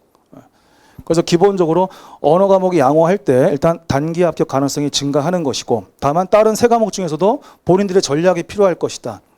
그렇다면 당연히 내 들어가서 매일매일 써먹을 과목을 더 열심히 하는 게 낫지 않느냐, 이렇게 권유를 드리는 거고, 제일 좋은 건 5과목 다 잘하는 거지만 제가 아직까지 학생들 성적표를 글쎄요 몇천 명을 받아봤는데, 학생들의 그 시험 성적을 몇천 명 받아봤죠. 아직까지 5과목의 점수가 똑같은 성적표 본 적이 없습니다. 본 적이 없어. 국어 80, 영어 80, 국사 80, 사회복지 80, 행정법 80, 뭐 90, 90, 90, 90 이런 성적표를 제가 받아본 적이 한 번도 없다고. 그러면 나는 여기서 어쨌든 중요한 게 평균 80면 붙는다고 쳐. 그러면 어떻게 80이 나오는지는 다 다르겠죠. 그렇죠? 뭐 60도 있고 95도 있고 뭐 100도 있고 뭐 55도 있고 뭐 그래서 80이 나오든 다 똑같이 80이 나오든 나올 수 있는 경우의 수는 많은데, 아직까지 제가 5과목의 점수가 똑같은 제자들을 못 봤다. 그러면 분명히 거기에는 내가 좀 더 전략 과목, 자신 있는 과목, 뭐 좋아하는 과목이 있을 것이고, 진짜 싫지만 참고 그냥 어떻게든 계속 해야 되는 과목이 있겠죠. 그거에 따라서 여러분들의 목표 점수가 달라져야 될 것이다. 이런 얘기를 하는 거고, 그 다음 거의 끝나가네요 이제 제 순서가. 자, 정상화 첫 해, 그러니까 올해입니다. 올해 지금 7월부터인데 정상화 첫 해에는 비정상의 잔재가 어느 정도 있을 거라고 저는 전문가로서 예측합니다. 이거는 근데 그렇게 어려운 예측은 아닌 게 2013년부터 선택 과목 제도가 시작은 됐지만 2013년에는 거의 대부분의 학생이 그 전에 선택했던 과목을 선택했었습니다. 그랬습니다. 특히 사회복지직은 더 그랬습니다. 더 그랬어요. 뭐 세무직이나 이런 데는 좀 첫 해부터 좀 이렇게 많이 줄었던 것 같은데, 어쨌든 사회복지는 그랬습니다. 그리고 2014년부터 확 줄기 시작했어요. 14년부터. 그래서 지금 정상화가 됐지만 아직도 지금 방황하고 있는 수험생들, 그리고 초시생인데 정보가 부족한 학생들, 그러다 보니까 뭐라고 되지? 필수 과목이라고 불렸던 과목들, 국영사죠, 그렇죠? 국영사에 대해서 아직도 왠지 얘네들을 더 열심히 해야 될 것 같은 이런 편견, 그거에 대한 이런 습관이 남아있는 학생들이 있을 거예요. 그렇게 안 해도 되는데. 그러다 보면 비효율적인 학습이 이루어지겠죠. 내가 공부를 똑같은 시간을 한다고 했을 때 성적이 올라가는 속도는 다 다르거든요. 다 달라요. 그랬을 때 그냥 계속 영어 공부만 뭐 하루에 주구장창 많이 한다 이게 아니고, 영어 공부는 수험 초반에 많이 하셔야 돼요. 예를 들어서 하루에 내가 10시간을 공부하면 10시간 중에서 내가 영어가 취약 과목이면 한 10시간 중에서 한 절반 정도 가까이를 영어 공부에 투자를 하다가 한 달, 두 달 지나면 실력이 조금씩 기초가 쌓이고 기본이 쌓이겠죠? 그러면서 그 시간을 점진적으로 줄여나가는 거야. 4시간 반, 4시간, 3시간 반, 3시간 이렇게 줄이든 1시간 줄이든 줄여나가는 거고 그 다음에 점점 나머지 과목들이 시간이 늘어나겠죠? 그렇게 하시는 거거든요. 그렇게 하시는 건데 그렇지 않으면은 다른 과목들을 또 너무 내려놓을 수가 있어서 비효율적인 학습이 될 수 있다. 제가 예상할 때는 그러니까 내년 이제 수험생활 시작하거나 그런 분들 정상화 2년 차부터 예전의 그 정상적인 그런 시대 인식으로 돌아가서 당연히 사회복지 보호직이면 사회복지학 당연히 잘해야지. 일단 걔가 고득점 먹고 들어가야 아마 이렇게 인식이 정상화될 것이다라고 생각합니다. 자, 강의 일정은 제가 이미 다 영상 촬영했고요. 스튜디오에서 촬영했고 이미 카페에 올라가 있고 그다음 유튜브에도 올라가 있으니까 보시고 제가 지금 강의를 시작한 지가 올해가 20년 되는 해여서 저희 학원하고 의논해가지고 다양한 그런 선물들을 했고요. 상당히 많은 그런 비용을 또 투자해서 여러 가지 선물들을 준비했고 그렇습니다. 주로 이제 패키지 상품으로 이제 수강 신청하는 분들한테는 여러 가지 준비를 많이 했고요. 그래서 그거는 다 표현을 했고 카페에도 공지가 됐으니까 강조 안 하겠고 그래서 카페나 또는 뭐 유튜브 이런 걸 보시면은 요 강의 일정에 대해서 상세하게 안내를 해드렸으니까 이거는 각자 이제 확인을 이제 하시면 되겠고요. 그다음에 또 하나 이제 제가 미리 말씀드리고 싶은 것 중에 하나가 제가 올해 그 공무원 기본서 개정을 상당히 많은 시간을 들여서 개정을 했습니다. 그리고 또 제 20년의 그 의미가 또 저한테는 되게 크기 때문에 그래서 어떤 노력을 한번 해볼까 계속 마음 먹었던 것 중에 기본서의 분량을 줄이는 거였거든요. 그래서 이 수험서는 늘리는 거는 어려운 일이 아닌데 줄이는 건 상당히 어렵고 또 스트레스고 또 결단도 필요합니다. 이게. 그래서 기본서가 1, 2권 해서 작년에 한 1160페이지 정도 돼요. 1160페이지. 근데 이번에 800페이지대로 줄였습니다. 그래서 기본서를 300페이지 이상 제가 줄였습니다. 한 문장이라도 더 줄이기 위해서 상당히 많은 시간을 투자해가지고 기본서의 분량을 줄였고 그 다음에 이제 국회의원들이 일 안 하는 것 같지만 합니다. 그래서 법령의 개정 많아. 행정부도 일하고 다 해. 대통령도 일하고. 그래서 법령의 개정이 상당히 많은 건데 중요한 거는 법령이 개정된 거는 반영하되 아무리 판단해도 시험에 나올 가능성이 너무 희박한 것들은 제가 과감하게 확 줄였습니다. 확 줄였습니다. 그래서 목차에서 사라진 것도 있고요. 내용이 확 줄어든 것도 있고 그렇게 해서 300페이지 이상의 분량을 줄이고 변화를 반영하고 이런 식으로 했습니다. 그래서 상당히 오랜 기간을 들였는데 하여튼 페이지가 확 준 거 보니까 기분이 또 좋기도 하고 보람도 있고 했었습니다. 하여튼 그랬고 됐고 개강 전에 꼭 할 건데 이거 다시 한번 강조할게요. 동기부여 특강을 꼭 들으시고요. 여러분들이 수험 어떤 전략 이런 거 구상하실 때 꼭 참고하시고요. 참고하시고 이거 이제 내년 되면 내년부터 이것도 유료화 할 거예요. 내년부터 새롭게 또 촬영도 할 거고 그래서 그러기 전에 빨리 이용을 하시라는 거고 이 안에 왜 자꾸 보라 그러니 해서 왜 그 안에 무슨 내용이 있는데 했는데 그거에 대해서 강조한 거는 작년 설명의 영상 있거든요. 그 카페에 그대로 있으니까 그냥 클릭해서 보시면 대부분이 동기부여 특강의 그 목차를 다 보여드리면서 어떠한 얘기를 하는지 나오거든요. 그래서 수험생들이 공통적으로 궁금해하는 거 이런 것들에 대해서 제가 상세하게 설명드리고 다양한 합격 사례들을 정말 다양한 것들을 보여드리면서 여러분들하고 비슷한 것들을 찾을 수 있게끔 한 거니까 그렇게 기억을 해주시면 되겠고요. 됐고 이제 우리 현직 제자분들 제가 많이 못 불렀습니다. 코로나 때문에 보통은 이제 코로나만 아니면 이제 보통 제가 전년도 합격하신 제자분들 바로 직전 합격하신 분들을 제가 좀 다수 불러서 이렇게 하는데 지금은 그럴 상황도 아니고 그래가지고 작년에 합격하신 분 한 분하고 그 다음에 2011년 하반기 때 합격한 제자분이 또 특별히 또 올라와 준다 그래서 조언을 좀 듣고 하겠습니다. 먼저 우리 선배님께서 먼저 얘기를 하겠습니다. 대구에서 올라왔습니다. 대구광역시에서 근무하신 지가 10년이 넘으셨고요. 이미 또 7급 진급도 몇 년 전에 하셨고 우리 제자분입니다. 마이크가 저기 일부러 해놨거든. 마이크. 예, 안녕하십니까. 저는 지금 대구에서 일을 한 지 이제 한 10년 좀 넘은 이제 강석홍이라고 하고요. 쌤이랑은 제가 처음에 시험 준비할 때 2010년 7월에 처음에 이제 대구에서 쌤이 강의하실 때 돼가지고 계속해서 연락하고 지내고 지금도 계속 했고요. 쌤이 말씀하신 것 중에서 이제 제 공감되는 부분이 많았었는데, 제가 현직에 있으면서 이제 시험 과목이 이제 바뀌면서 새로 들어오는 신규들이 그런 이제 업무나 아니면 이제 그런 다른 부분에 이제 뭐 상담을 하거나 그다음에 뭐 업무를 진행하거나 뭔가 이제 이해를 해야 되는 부분에 있어서 생각하는 게 너무 다르더라고요. 그러니까 생각도 다르고, 그다음에 기본적으로 이거는 당연히 해야 되는 건데 이걸 왜 모르지? 라는 생각이 드는 경우가 엄청 많았었거든요. 그거는 그래서 좀 이상했고, 그리고 이러면 안 된다고 저도 생각을 했었고요. 그랬는데 이제 다시 정상화 된다니까 사실은 다행이기도 하고, 좀 더 이제 아마 그런 이제 서비스나 이런 부분에 있어서도 조금 나아지지 않을까라는 이제 생각도 하고요. 아까 그때 제가 보셨지만 저는 사실 이제 공부한 지 이제 10년이 좀 넘었기 때문에, 근데 사실은 일을 들어오더라도 사실 공부의 연속이거든요. 왜냐하면은 법이 계속 바뀌고 새로운 업무가 생기고, 그럼 새로운 업무에 따른 지침이 내려오고, 그러면 또 새로 또 공부를 해야 돼 어차피.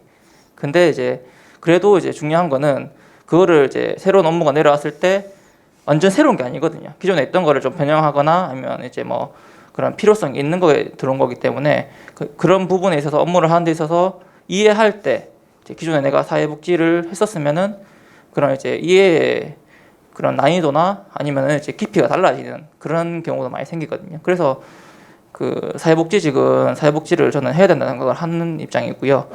실제로 그리고 또 이제 시험에 있어서도 되게 유리한 점이 뭐냐 하면은 이제 저도 이제 10년 전에 그때 기억이 잘 안 나가지고 더듬으면서 이제 점수를 기억을 했는데, 제가 대구에서 72.5점이 이제 컷이었는데 제가 평균 76점이었거든요. 근데 이제 제가 영어 같은 경우가 너무 약해가지고 영어를 거의 한 시험 치기 한 2, 3개월 전까지만 해도 이제 계속 35, 45 이렇게 나오다가 이제 1년 정도 공부를 했던 게 갑자기 이제 정리가 되면서 그 이후로는 계속 60점 이상이 나오는 거예요, 영어가. 그래서 그때부터 이제 조금 자신감이 생기면서 영어는 그렇게 했었고, 이제 제가 국어는 좀 잘하는 편이었고, 행정법도 좀 그래도 이게 행정법도 처음에 한 4개월이 힘든데 쌓이고 쌓이면은 그것보다 이제 쉬운 과목이 없거든요. 나중에 해보시면은 아시겠지만은 행정법도 꾸준히 하시면은 잘 될 거고요. 그리고 무엇보다 사회복지 같은 경우에는 거의 항상 90점 이상은 계속 받았던 과목이고, 실제로 시험에서도 제 기억 95점인가 받았던 걸로 기억하거든요. 사실 그래서 76점 평균인데 이제 사회복지학이 95점이었으니까 그만큼 이제 공부하시게 되면은 아무래도 이제 자격증 따시면서도 공부한 것도 있으실 거고, 그리고 쌤이 이제 워낙 또 잘 해주시는 것도 있고, 그러니까 쌤 강의만 잘 따라가시면은 뭐 90점 이상 받는 거는 아마 엄청 쉬우신 일이 되실 거고요. 제가 이제 공부를 한 지는 오래됐지만은 이제 시험이 이제 전으로 돌아왔으니까 또 말씀을 드리고 싶은 거는, 이제 암기해야 될 부분이 있고 이해해야 될 부분이 있는데, 이제 이해해야 될 부분은 이제 전체적으로 이제 흐름이나 이제 그런 걸 위주로 보면 되는 거고, 이제 그런 건 아마 쌤 선생님이 정리를 잘 해주실 거예요. 그리고 그런 건 아마 쌤에 따라가시면 될 거고, 암기해야 될 부분은 이제 책에 보면은 뭐 암기 도움이 이런 것도 많이 있을 거고 해서 그렇게 암기하시면 될 거고요. 그리고 저는 이제 그렇게 해서 저는 강의를 좀 많이 듣는 편이라서, 그리고 강의를 들을 때는 이제 강의만 듣고, 저는 이제 필기를 잘 안 하고 강의만 듣고, 이제 필기할 게 있으면은 나중에 영상 제공되니까 영상을 보고 그때 이제 필기를 해서 정리를 하는 그런 방식으로 하는 게, 왜냐하면은 강의를 들을 때 딴짓을 하게 되면은 그 부분을 놓치게 되고 그런 흐름을 놓치게 되고, 그러다 보면은 조금씩 이제 말리기 시작하거든요. 그래서 그런 부분은 조심하시면 될 것 같고요. 계속 최대왕으로 지금 뽑고 있어도 계속해서 지금 인원은 모자르거든요. 그러니까 복지직이 앉아야 될 자리에 행정직이 앉아야 되는 경우 엄청 많아요, 아직까지도. 그러니까 그런 부분이 있으니까 좀 열심히 하셔가지고 이제 많이 들어오시면은 같이 이제 나와서 일을 할 수 있고 좀 더 나은 이제 일을 할 수 있지 않을까 그렇게 기대해 봅니다. 예, 열심히 해서 꼭 합격하시기 바랍니다.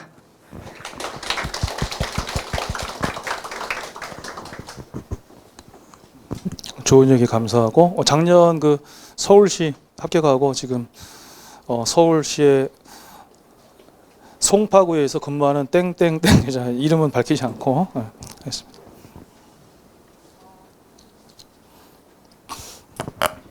네, 안녕하세요. 저는 이제 불과 작년 1년 전까지만 해도 이제 여러분들과 똑같은 상황에서 이제 합격하고 나도 이 자리에 설 수 있었으면 좋겠다라는 마음으로 이제 공부를 했었는데 그게 지금 현실이 돼서 지금 6개월 차 이제 갓 신규로 지금 근무를 하고 있습니다. 여기 계신 분들이 이제 다른 이제 사람들보다도 더 간절한 마음으로 이제 더 일찍 이제 방향을 잡고 싶으셔가지고 지금 이 자리에 계신 걸로 알고 있는데요. 여태 이제 선생님이 다 말씀을 해주셨지만 저는 이제 공부를 하기 전에 꼭 동기부여 특강을 들으셨으면 좋겠어요. 저도 공부하기 전에 이제 내가 어떻게 공부를 해야 되고 시간 분배를 어떤 과목에 효율적으로 분배를 해야 될지 이러한 점에 대해서 이제 동기부여 특강에 사회복지학뿐만 아니라 이제 전체적인 과목에 대해서 이제 자세하게 선생님이 설명을 해주시거든요. 이제 그런 부분도 저도 많이 도움을 받았고, 그리고 이제 여러분들도 이제 공부를 하다 보면 느끼시겠지만 이게 공부를 할 때 이게 항상 집중이 잘 되는 것도 아니고 또 슬럼프에 빠질 때도 있고 이거 진짜 내가 잘하고 있는 게 맞나 이렇게 생각이 들 때도 많은데요. 저는 그럴 때마다 이제 선생님 카페에 있는 그런 합격 수기 그런 것도 읽고 그리고 동기부여 특강도 이제 종종 보면서 이제 마음도 다잡고 해서 지금 이 자리에 올 수 있었거든요. 그래서 여러분들도 이제 그런 마음가짐으로 했으면 좋겠고, 또한 일단 사회복지학의 이제 중요성에 대해서 꼭 말씀드리고 싶은 게 이제 저도 이제 사실 이제 실무랑 이론이랑 이제 차이가 있지만 그래도 사회복지학을 공부하면서 이제 법령, 이제 기본적인 개념 이런 것들이 제가 지금 실무를 하는 데 있어서도 상당히 도움이 많이 되고 있거든요. 이제 그 사회복지학을 공부 안 하신 분들은 이제 그런 개념조차도 몰라서 이제 이게 뭐냐고 저한테 오히려 물어보시는 분들도 많고 그래가지고 이제 비정상의 정상화가 되셨으니 이제 여러분들도 이제 앞으로 이제 실무를 이제 하면서 느끼게 되실 거지만 지금 이렇게 공부한 것이 나중에 밑바탕이 돼서 앞으로 업무를 하는 데 있어서 더 도움이 많이 될 거라고 생각해요.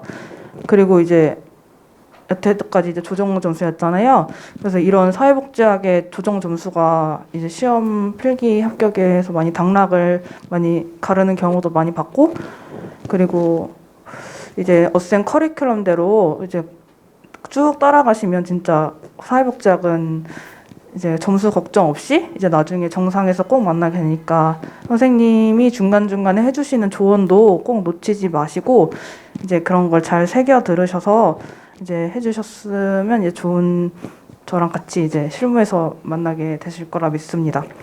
그리고 저는 어쌤이 해주신 말씀 중에 기회는 잡아야 기회다라는 말이 제일 마음에 와닿거든요. 지금 계속 대량으로 공채를 하고 있으니까 여러분들도 그 기회를 꼭 본인의 것으로 만들으셔서 이제 공직에서 만나 뵐 수 있었으면 좋겠습니다. 감사합니다.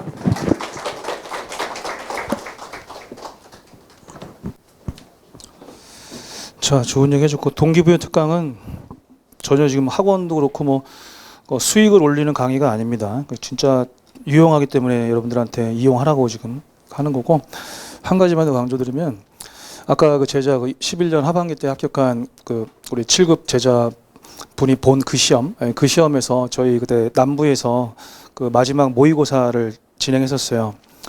그때 마지막 모의고사 인원이 이제 166명이었고 제가 수업 시간에 이 얘기를 이제 드린 적도 있습니다. 근데 수업을 좀 안 들으신 분들이 훨씬 많을 거라서 그때 실강 모의고사 수강생 인원이 이제 166명이었었는데 그때 그 중에서 이제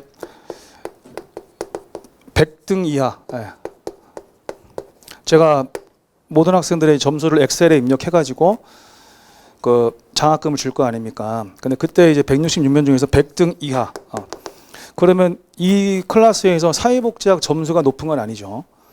당연히 아니겠지. 근데 이때는 제가 워낙 사회복지에 고수들이 많아서 사회복지는 당연히 고득점 먹고 들어가는 그런 과목으로 확실하게 인식이 돼 있던 시절이기 때문에 너무 고수들이 많아서 그때는 제가 장학금을 점수제로 하지 않았어요. 지금은 80점 이상이면 뭐 3만 원, 뭐 95점 이상이면 10만 원 이렇게 장학금을 지금은 점수로 하고 있죠. 그때는 점수로 할 수가 없어요. 너무 고득점이 많아서 등수로 했어요. 등수로.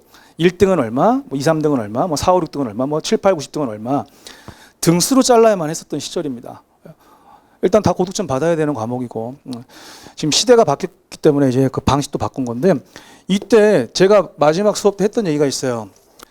휴먼 장학금 받은 거는 기분 좋은 것이고 또 그만큼 본인이 열심히 한 것이고 실력이 올라갔다는 것인데 중요한 건 휴먼 장학금을 받지 못한 사람들도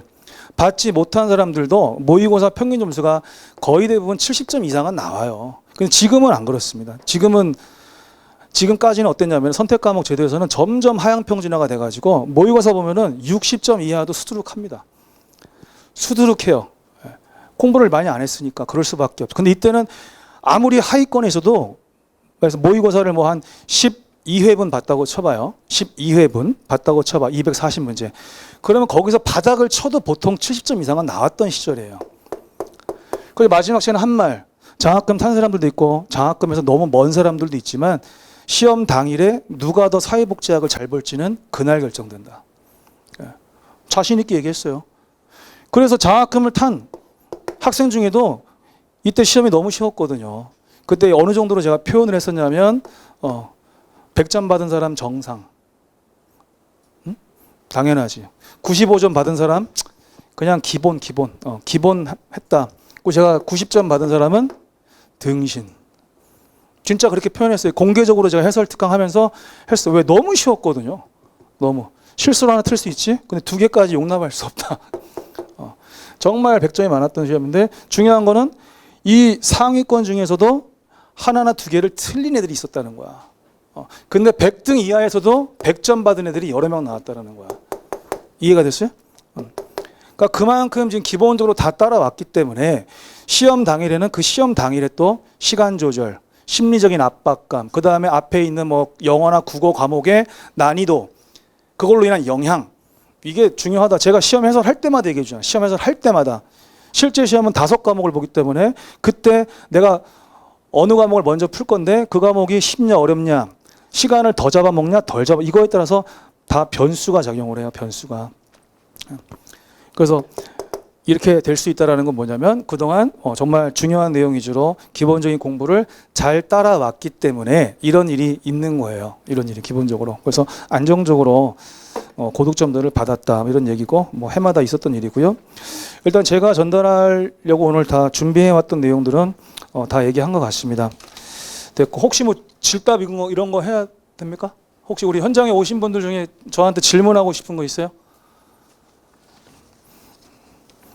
없는 것 같으니까 이제 학생들 선물도 저기 추첨해주고 이런 거 해야 되죠. 그거는 이제 저희가 물러날 테니까 여러분들이 또 선물 못 받았다고 너무 서운해하지 말고 예, 저는 그게 마음이 아프더라고요. 그래서 선물 받으실 분들, 안 받으실 분들한테는 다 일단 내년 시험에서 좋은 결과로 또 뭐 면접 특강에서 기왕이면 면접 특강에서 또 보면 더 좋겠죠. 당장 뭐 다음 달부터 실강에서 보실 분들은 또 휴먼 장학금 목표로 잘 따라오시면 될 것이고 했습니다. 마치겠습니다. 수고했습니다.